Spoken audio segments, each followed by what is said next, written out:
Hello again. The days when we could pretend that only a tiny handful of Muslims in this country were Islamists, and that the great majority of Muslims were as enthusiastic about British traditions and our way of life in this country as we are ourselves, are long gone. The stark truth is that there are over 1.25 million Islamists in Britain today. What are Islamists? Islamism is not just a fancy synonym for Islam. It has quite another meaning.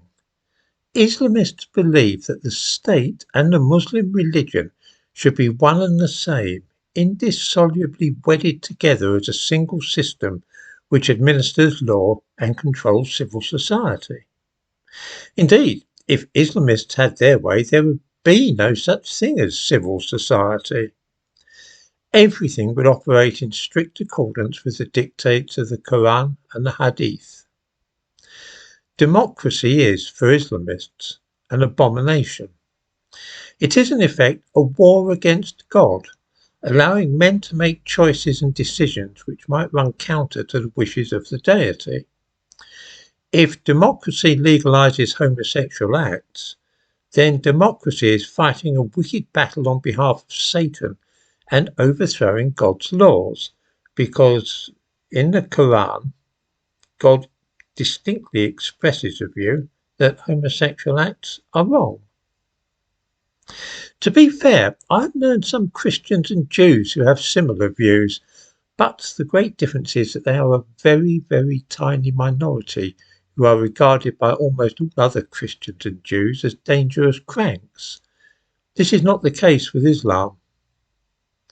A recent survey by the Henry Jackson Society, an anti-extremism think tank, found that 32%, just under a third of British Muslims, wanted the imposition of Sharia law in Britain. Since there are, according to the last census, 3.9 million Muslims in this country, that means that around 1,300,000 of them are Islamists. This is a shocking finding.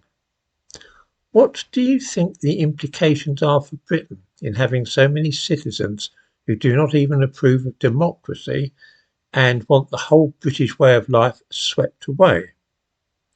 Is that a good thing, or perhaps not quite so good? For years now we have been soothed with the assurance that the vast majority of Muslims living here are loyal citizens who differ only slightly from us in that they choose to follow a different religion. They go to mosque and we sometimes attend church, that's all. Other than that, they share our views about Britain and its values.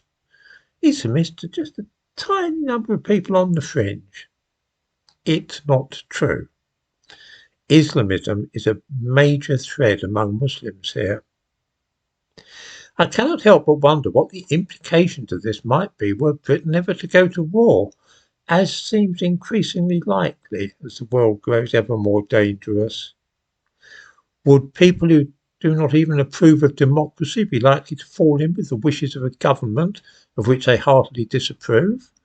A government which they believe lacks any legitimacy in any case because it has been set up in flat opposition to the expressed wishes of the Lord God.